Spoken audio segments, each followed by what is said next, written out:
보유세 폭탄이 떨어집니다. 레미안 원베일리 전용 84제곱미터 보유세가 1820만 원에서 6680만 원으로 뛸 수 있다는 계산이 나왔습니다. 3배 반이에요. 압구정 신현대구차 111제곱미터는 1848만 원에서 7920만 원으로 4배 넘게 올라갑니다. 이재명 대통령이 뉴욕식 보유세를 전격 시사한 겁니다. 지금 부동산 시장에서는 난리가 났어요. 강남 중개업소 외벽에는 급매물 안내문이 붙기 시작했고 다주택자들 사이에서는 5월 10일 전에 팔아야 하느냐 버텨야 하느냐를 놓고 비상이 걸렸습니다. 그런데 이 상황을 제대로 이해하려면 대한민국 부동산 세금 구조가 얼마나 비정상적이었는지부터 알아야 합니다. 이걸 알면 이재명 대통령이 왜 이런 카드를 꺼내 들었는지가 보입니다. 숫자 하나를 보여드리겠습니다. 대한민국의 보유세 실효세율은 공시가격 기준으로 0.15%입니다. 이게 얼마나 낮은 거냐면 OECD 평균의 딱 절반이에요. 시세 20억 원짜리 아파트를 갖고 있으면 다른 선진국에서는 보유세로 평균 300만 원 정도를 내는데 한국에서는 170만 원만 내면 됩니다. 캐나다나 영국은 0.8%가 넘으니까 한국의 4배예요. 일본이나 프랑스도 0.5%대로 한국의 3배 수준입니다. 뉴욕은 어떨까요? 미국 전체 평균이 시세의 1.1%이고 뉴욕은 그보다 더 높습니다. 7억 5천만 원짜리 집을 갖고 있으면 보유세가 1,500만 원이에요. 실효세율이 2%에 달합니다. 한국의 10배가 넘는 거예요. 그런데 여기서 정말 중요한 포인트가 있습니다. 한국은 보유세가 이렇게 낮은 대신에 거래세가 미치도록 높아요. 부동산을 사고 팔 때 내는 취득세, 양도세 같은 거래세가 OECD 국가 중에서 가장 높습니다. OECD 평균의 5.5배예요. OECD 선진국들은 보유세와 거래세 비율이 8대 2입니다. 갖고 있을 때 많이 내고 사고 팔 때는 적게 내는 구조예요. 한국은 정반대입니다. 2대 8이에요. 갖고 있을 때는 적게 내고 사고 팔 때 폭탄을 맞는 구조입니다. 이게 왜 문제냐? 집을 여러 차에 갖고 있는 사람 입장에서 생각해 보세요. 보유세는 거의 안 나오니까 들고 있는 게 부담이 없어요. 근데 팔려고 하면은 양도세 폭탄을 맞으니까 안 팔아요. 그래서 뭐가 생기냐? 매물 잠김 현상이 생깁니다. 집을 여러 차에 이제 쥐고 있으면서 안 팔아요. 왜냐면 팔 때 세금이 너무 크니까요. 그러면 시장에 매물이 안 나오고 매물이 안 나오면 공급이 부족하고 공급이 부족하면 집값이 올라갑니다.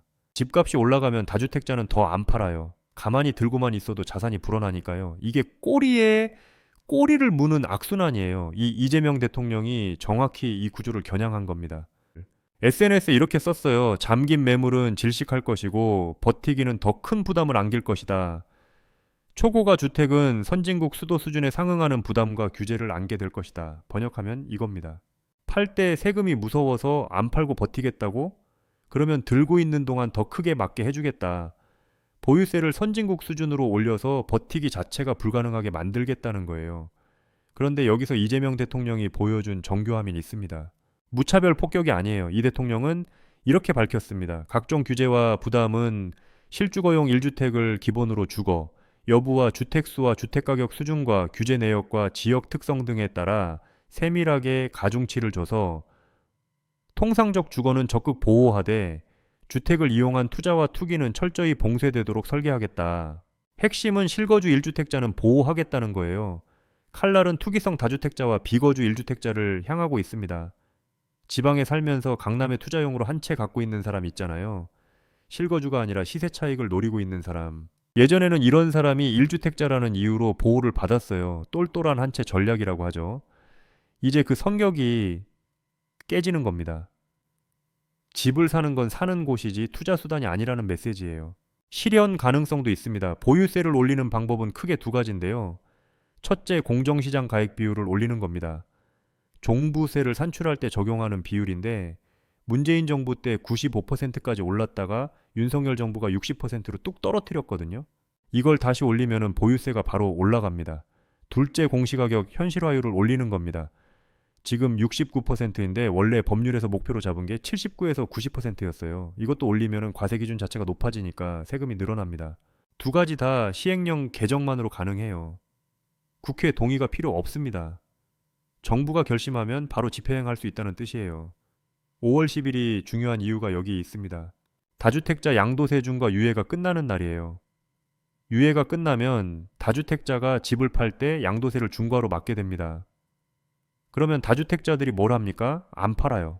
양도세가 무서우니까 그냥 버텨요. 이게 바로 매물 잠김이에요. 이재명 대통령은 이 매물 잠김을 선제 차단하겠다는 겁니다. 양도세가 무서워서 안 팔겠다고? 좋아. 그러면 보유세를 올려서 들고 있는 것 자체가 더 무섭게 만들어줄게. 팔든 들고 있든 어느 쪽이든 투기 수익을 환수하겠다는 설계입니다. 프랑스를 보세요. 보유세가 1% 내외인데 거기에 더해서 23억 원이 넘는 고가 주택에는 부동산 부유세를 별도로 매깁니다. 자산 규모에 따라 0.5에서 1.5% 누진세율을 적용해요.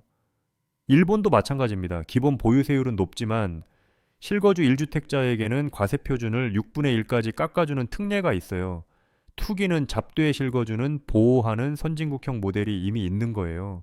이재명 대통령이 하려는 게 정확히 이겁니다. 물론 전문가들 사이에서 보유세만 올려서는 안 된다는 지적도 있어요. 맞는 말입니다. 보유세를 올리면서 동시에 거래세 내려야 매물이 시장에 나옵니다. 들고 있으면 부담이 크고 팔면 부담이 가벼워야 파는 거잖아요. 보유세도 올리고 양도세도 높으면 살 수도 없고 팔 수도 없는 시장 마비가 올 수 있습니다. OECD 선진국처럼 보유세 대 거래세 비율을 8대2로 가져가려면 거래세 인하가 반드시 병행되어야 합니다. 이 부분은 정부가 반드시 함께 가져가야 할 과제입니다. 정리하겠습니다. 대한민국 부동산 세금 구조는 수십 년 동안 비정상이었어요. 갖고 있으면 세금이 거의 없고 팔려고 하면은 폭탄을 맞는 구조. 이 구조가 다주택자의 버티기를 가능하게 했고 매물 잠김을 만들었고 집값은 폭등을 부추겼습니다. 이재명 대통령이 이 비정상을 정상으로 되돌리겠다고 칼을 빼든 겁니다. 실거주자는 보호하고 투기는 봉쇄하겠다는 원칙 아래 선진국 수준의 보유세 체계로 전환하겠다는 거예요.